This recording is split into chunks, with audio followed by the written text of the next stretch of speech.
Singer Don Richard testifies that Sean Diddy Combs hit Cassie Ventura with a skillet full of eggs. Danity Kane alum Don Richard, who began working with Sean Diddy Combs while competing on his show Making the Band in 2004, took the stand after Cassie wrapped her testimony May 16th. I look like Dawn, that's not her. You look like somebody though.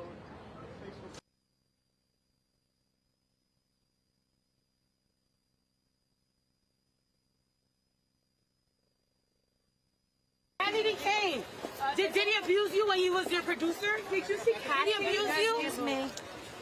Were you able to see Cassie? Did Cassie get birth when you were in there? A former member of Danity Kane has testified in federal court alleging that Sean Diddy Combs owned singer Cassie Ventura. I think that the testimony that Don Richard gave and the defense really going in on some of the inconsistencies were the takeaway. So there were moments today where the defense was asking Don Richard, which, as you know, was a member of Danity Kane. New witnesses taking the stand in the Sean Diddy Combs trafficking trial. A former member of Diddy's girl group already testifying that Combs threatened death after she witnessed him abusing ex-girlfriend Cassie Ventura. And another group that Combs had from 2004 to 2011. And what we heard today was Don Richard admitting that she was not sure why she didn't make some of her proclamations of who was at a party during an alleged assault. Richard joined Combs' group Diddy Dirty Money after Danity Kane disbanded. While on the stand, she told jurors that she saw Combs hit Ventura with a skillet full of eggs at his Los Angeles home in 2009. Richard testified per NBC News. He came downstairs asking where his phone was, and he threw her to the ground. He attempted to kick her. She fell to the ground and went into the fetal position, literally trying to hide her head. Justin, how are you feeling about the testimony?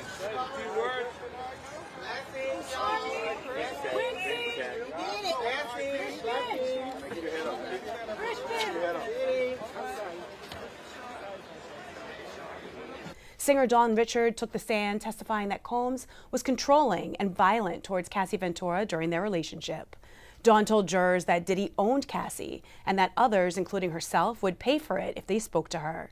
She described multiple alleged incidences of abuse, claiming she saw Combs drag, kick, and punch Cassie, including one time when she came into a bathroom crying after being hit. Assault.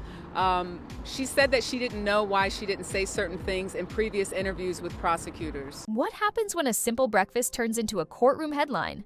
Inside a packed federal courtroom, a former music star quietly took the stand. Her voice was steady, but her words, chilling. Don Richard, once part of Diddy's girl group Danity Kane, recounted a morning she says she'll never forget. A heated moment in a kitchen, a skillet, and a disturbing warning that echoed across the courtroom. People go missing when they speak up. Yeah, that's not something you hear every day. And that's just the beginning. This isn't just another celebrity case. It's turning into a high-stakes legal battle involving years of powerful connections. In addition to striking Ventura with the skillet, Richard said Combs put his arm around the singer's neck and took her upstairs before she heard glass breaking. Richard added, "I was scared for her. I was scared to do anything." Private encounters and allegations that reach far beyond one person. The courtroom has no cameras, no audio, no press footage. So everything we know comes straight from insiders, transcripts, and people brave enough to speak. Don's testimony is now the most talked about moment of the trial. But it's not just because of what she said, it's who she implicated. From top executives to famous singers, well-known actors, and former friends. Big names are suddenly going quiet. And now, the public is asking questions that were never supposed to be asked. In this video, we're breaking down the courtroom chaos, what Dawn revealed, why her words could shift the entire case, and how this moment might finally pull back the curtain on a part of the entertainment world that stayed hidden for way too long. We'll walk you through the timeline, the testimonies, and the unexpected connections, from hush money whispers to viral denials. And just wait until you hear what one celebrity allegedly said when things started to fall apart. This is the story behind the story. Richard's testimony in Combs' ongoing trial comes 8 months after she accused the rapper in a lawsuit of subjecting her to years of inhumane working conditions, which included groping and false imprisonment. The lawsuit, filed in September, obtained by E! News, stated, Mr. Combs frequently held meetings with Ms. Richard wearing only his underwear, despite Ms. Richard's protests and repeated requests for him to put on clothing. And trust me, you're going to want to see how it all plays out. Because after today, silence might not be enough. The moment Dawn Richard walked back into that courtroom, you could feel it. Tension so thick, even reporters were holding their breath. It was week 2 of the high-profile case, and things were different this time. Gone were the celebrity cameos from day one, no flashing smiles from Diddy's inner circle, no sons, no daughters, just Diddy, seated quietly at the front, dressed in a muted tan sweater and khakis. Calm on the outside, but the courtroom knew better. Even without cameras, the silence said everything. From the press bench, one thing was clear: Dawn didn't look like she wanted to be there. She didn't come in seeking attention. She came in with weight on her shoulders. Eyes low, voice soft, her presence was steady but uneasy. And that only added to the impact of what she would eventually say. The courtroom wasn't buzzing, it was simmering. Journalists described the mood as brutal, especially as everyone anticipated the defense team's strategy to poke holes, shake her memory, and question her motives. And the jury, they were watching closely, every movement, every expression. Diddy's legal team knew this wasn't just about testimony, it was about credibility. In her filing, the 41-year-old also alleged that Combs ordered her to strip down to her underwear, made demeaning remarks about her body, and entered her dressing room unannounced while she was unclothed, and touched her without her permission under the guise of showing the stylist what to do. If they could make her second-guess herself, even for a moment, that might be enough to sway opinions. But Dawn didn't crack. She spoke slowly, choosing her words with caution. You could tell she was revisiting moments she'd rather leave buried. And while she didn't cry or lose control, her discomfort was obvious. Reporters inside described it best. It wasn't explosive, it was quiet, personal, and that's what made it even harder to watch. What's more, even before Dawn opened her mouth, something else had changed. The absence of Diddy's family, who had previously been sitting front and center, didn't go unnoticed.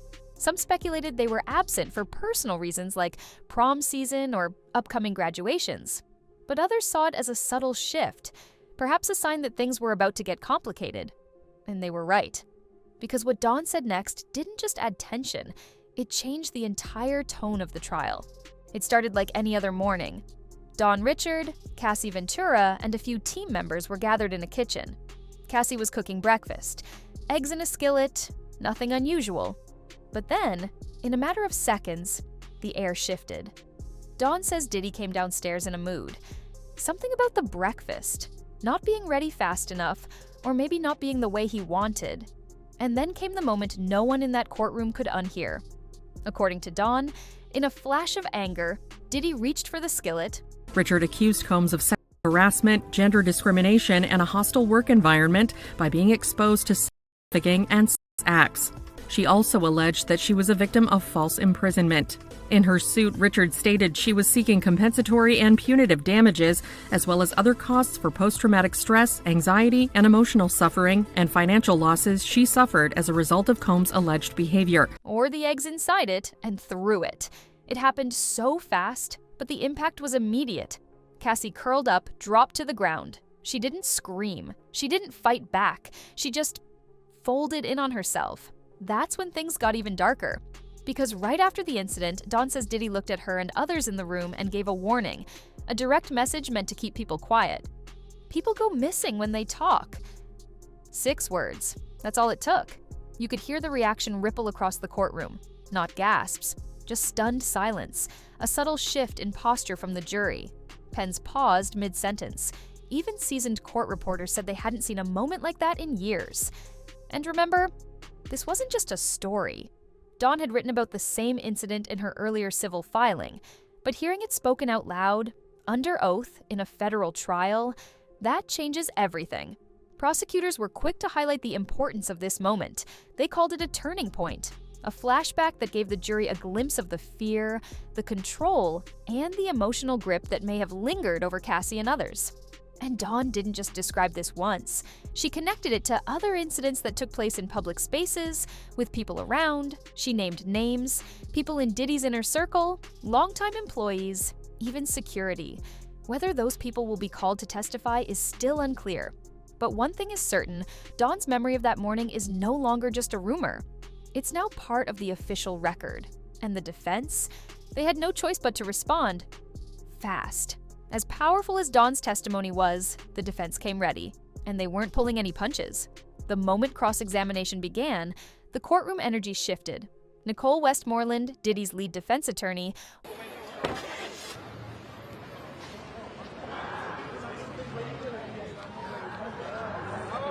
Justin, how you feeling about the testimony?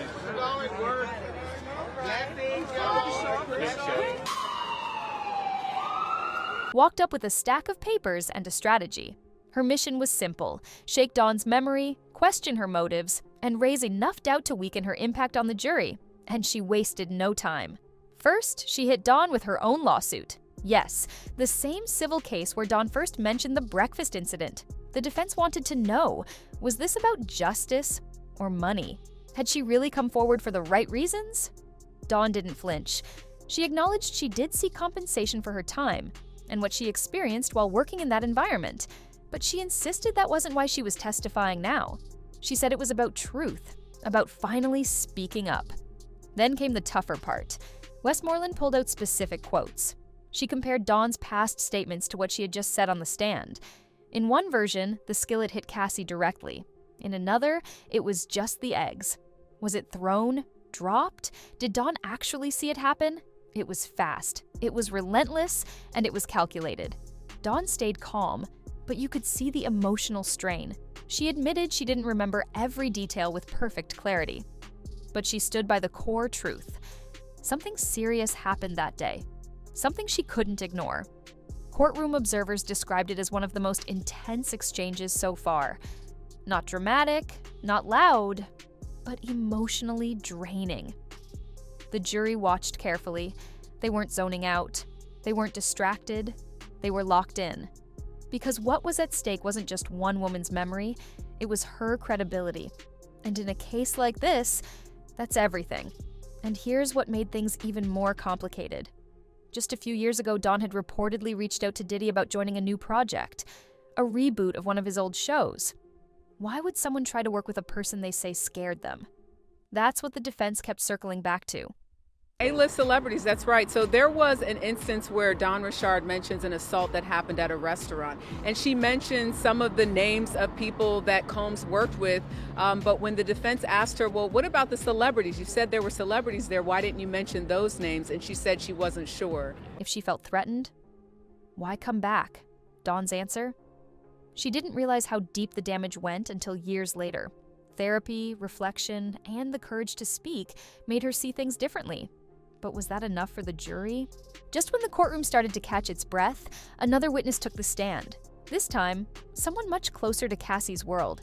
Carrie Morgan, Cassie Ventura's former best friend, entered with a quiet confidence that immediately shifted the energy in the room. She wasn't a performer or a public figure. She was just someone who had been there, someone who had seen things. And she came with a story of her own. Right from the start, Carrie made it clear. She wasn't testifying out of revenge or attention. She said she was tired of staying quiet. And when she spoke, it was direct, emotional, and deeply unsettling. She described a moment in 2018 that no one saw coming. She claimed she was confronted at her home, unexpected, uninvited, and what followed left her shaken. It wasn't just intimidation, she said. There was pressure to stay silent. And then came the offer, a check, $30,000, along with a non-disclosure agreement. Say nothing and walk away. She didn't take the deal. And suddenly, the courtroom had a new layer of tension, not just about past moments, but about efforts to keep those moments buried. Carrie didn't stop there. She painted a broader picture, a pattern of emotional manipulation, controlling behavior, a long history of people around Cassie staying quiet out of fear, loyalty, or both. And while she admitted some of it was hard to relive, she didn't hold back. The prosecution used her testimony to back up Dawn's, to show that the pressure wasn't isolated, that multiple people had seen and felt the same tension, the same atmosphere, But what really hit the courtroom hard was the timing. Yeah, so I think that it was such a rapid fire of questions from the defense when she was asking Don Richard about some of those inconsistencies that you could literally see the jurors looking back and forth at the defense and then at Don Richard. So that was the first time that I had seen that, as there was so much quick back and forth when the defense was making her arguments to Don Richard and questions really about some of those inconsistencies. Because this wasn't about things that happened decades ago. Carrie said the pressure to stay silent continued into recent years, long after most assumed things had ended. That's when jurors started connecting the dots. 2 women, 2 timelines, similar stories, and one name at the center. But this trial wasn't just about memory. It was also about power. Who had it, who used it, and who tried to control what stayed hidden. And Carrie Morgan's testimony made one thing clear, that silence wasn't always a choice. If the testimonies weren't explosive enough, what came next had Hollywood holding its breath. As jury selection got underway, something unexpected happened. A list, quietly presented in court, was leaked to the press. Not a list of charges, not a list of past incidents, but a list of names, more than 100 of them. This was the list shown to potential jurors, asking whether they recognized any names that might influence their judgment. And it wasn't just assistants, former employees, or associates. These were some of the most recognizable names in the industry. Michael B. Jordan, Mike Myers, Kanye West, Ashton Kutcher, even Steve Harvey. None of these people were on trial, none of them had been accused of wrongdoing, but the fact that their names were included at all raised questions. Big ones. Why were they listed? What connections do they have? And more importantly, so just to kind of set up the scene, the defense was saying, so did you say that Combs attempted to hit her with a skillet, or did he actually hit her with a skillet? She's pointing out that in several interviews, the story sort of changes, and Don Richard's response is, well, this was a long time ago, and sometimes my memory's, a little foggy, and I might remember things differently. What do they know? Attorneys didn't offer much explanation, and that silence only fueled speculation. Online forums lit up. News cycles ran with theories. Some stars, like Justin Bieber, issued quick statements through their reps, distancing themselves and expressing support for those impacted. Bieber's message was clear. I am not one of the victims, but others were genuinely harmed. It was a rare public response in a sea of silence.